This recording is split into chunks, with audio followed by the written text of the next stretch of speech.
السلام علیکم ورحمۃ اللہ تعالی وبرکاتہ۔ دوستو، امید کرتا ہوں آپ سب خیر و عافیت سے ہوں گے، بہت اچھے ہوں گے۔ اللہ پاک آپ کو خوش رکھے۔ دوستو، کنڈوں کی نیاز کرنے والوں، امام جعفر صادق رضی اللہ تبارک و تعالی عنہ سے محبت کرنے والوں، کنڈے کی نیاز کرنا جائز ہے یا ناجائز ہے؟ کچھ لوگ کنڈوں کی نیاز کرنے کو منع فرماتے ہیں، منع کرتے ہیں، وہ لوگ اس پر اعتراض جتاتے ہیں، لیکن میں آپ کو بتاتا ہوں کہ آپ کو امام جعفر صادق رضی اللہ تبارک و تعالی عنہ کی نیاز کرنا چاہیے، اور فاتحہ خوانی کرنے سے کسی نے ہم کو روکا نہیں ہے۔ ایصال ثواب کرنا، اپنے بزرگان دین کے لیے ان کے کل شریف کے موقع پر فاتحہ خوانی کا اہتمام کرنا، لنگر خوانی کا اہتمام کرنا، یہ ہمارے بزرگوں کا طریقہ رہا ہے، اس کو ہم کو کرنا چاہیے۔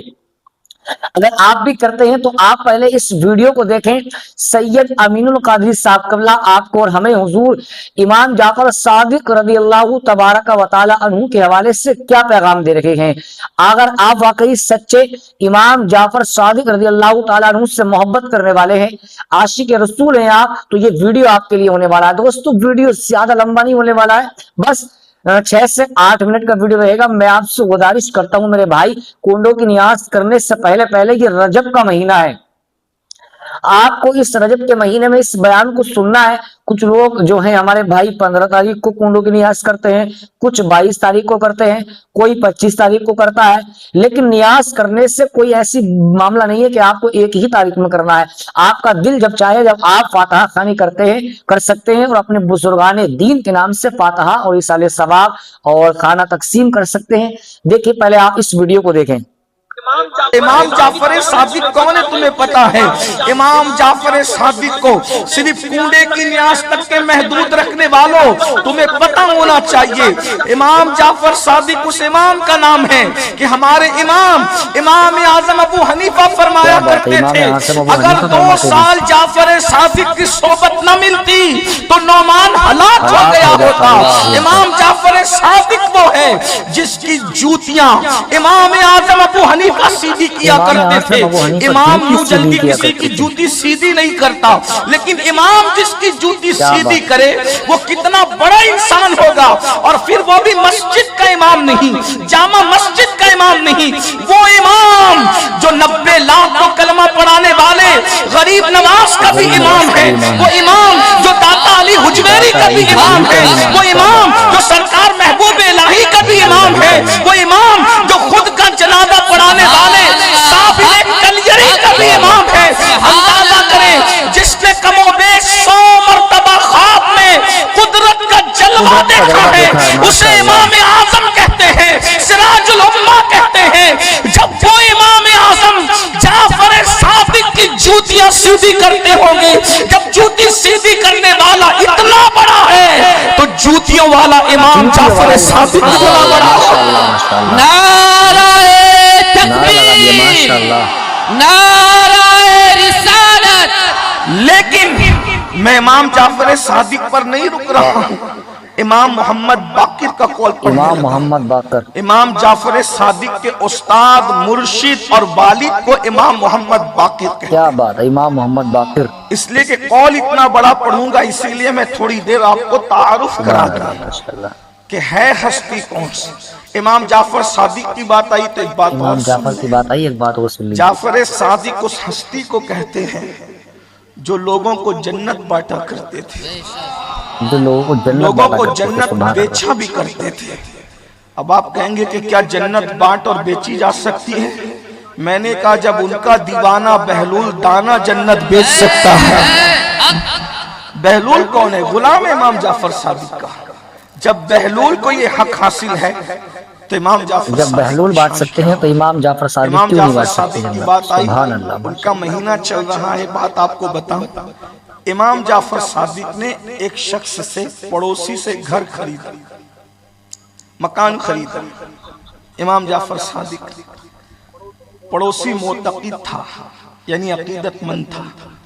ایک بات ہمیشہ یاد رکھنا، ہزاروں سال کی محنتیں انسان کو وہاں نہیں پہنچاتی جہاں انسان کو عقیدت کیا بات ہے، عقیدت پہنچا دیتی ہے، ماشاءاللہ۔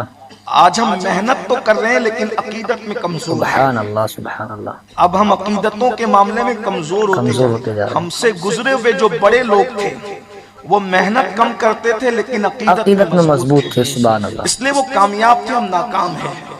عقیدت مند تھا. جیسا باپ عقیدت مند ہوتا ہے بیٹوں میں ویسی عقیدت عقیدت ہوتی ہے. ہو یا نہ ہو یہ ضروری نہیں ہوتی. امام جعفر صادق کا پڑوسی تھا، گھر بیچا. امام جعفر کا پڑوسی. امام سے پوچھا قیمت کیا دو گے؟ امام نے فرمایا جنت کے بدلے یہ گھر مجھے دو. سبحان اللہ سبحان اللہ. جنت کے بدلے یہ گھر مجھے جنت دے کا دو. محل لے لو اور اپنا گھر مجھے بیچ دو. وہ تھا عقیدت مند. کیا بات ہے یار. بات عقیدتوں کی ہے، بات یقین کی ہے. اس نے کہا ٹھیک ہے، سستا سودا ہے، میرا گھر لے لیجئے، جنت کا محل دے دیجئے. اگر آج کل یہ بات کی جائے تو لوگ مذاق اڑاتے ہیں. جنت تو اللہ کی ہے، جعفر صادق کیسے بیچ سکتے ہیں؟ ہم نے کہا نانا ان کا جنت کا مالک ہے، ان کے دادا جنت کے دادا جنت کے مالک ہے، نانا جنت کے مالک ہے. وہی عقیدتوں کی واہ. بات ہے. جو بد عقیدت ہے یا بد عقیدہ ہے وہ میری گفتگو نہ سنیں، لیکن میں تو اہل عقیدت سے گفتگو واہ جی واہ. میں اہل عقیدت سے گفتگو کرتا ہوں. اور اللہ کرے بد عقیدوں تک یہ گفتگو نہ پہنچے. عقیدت والوں کی بات ہے. اور یہ بات میں کہاں سے پڑھ رہا ہوں؟ امام علامہ عبد الرحمن جامی نے اس کو لکھا ہے. اب جامی کون ہے اس کو بھی سن لیں. جامی وہ ہے بارگاہ رسالت کا مقبول انسان کہ جب ہر سال مدینہ منورہ جاتے تھے تو رسول اللہ کو سلام کرتے تھے، اور جب سلام کرتے تھے تو قبر انور سے جامی کے لیے سلام کا جواب آتا تھا. اور جب جامی مدینہ منورہ سے واپس جانے لگتے تھے تو کہتے تھے یا رسول اللہ اب مدینہ منورہ میں میرے دن پورے ہو گئے، اب کیا میں اپنے گھر جا سکتا ہوں؟ تو قبر انور سے جواب آتا تھا بس سلامت روی وہ باز آئی، جاؤ خیریت سے جاؤ، اس کے بعد پھر واپس آنا. جامی پھر واپس. ہر سال اس دور میں اس مرتبہ اس ماحول میں جو ہر سال جاتے ہیں وہ مجھے تعجب نہیں ہوتا. فلائٹ کا دور ہے، احمد آباد سے پہنچا کر لوگ امریلی گھر نہیں آتے. اتنے ٹائم میں احمد آباد سے انسان جدہ پہنچ جاتا ہے. اتنا تیز رفتار دور ہو چکا ہے. آج کے دور میں ہر سال جانا، ہر بار جانا یہ تعجب کی بات نہیں ہے.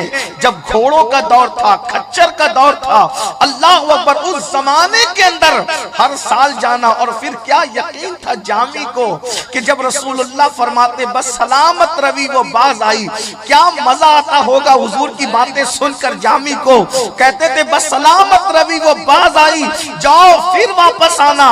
جب آخری سفر تھا تو آواز آئی قبر انور سے بس سلامت روی باز آئی. نہیں سنا، بہت روئے.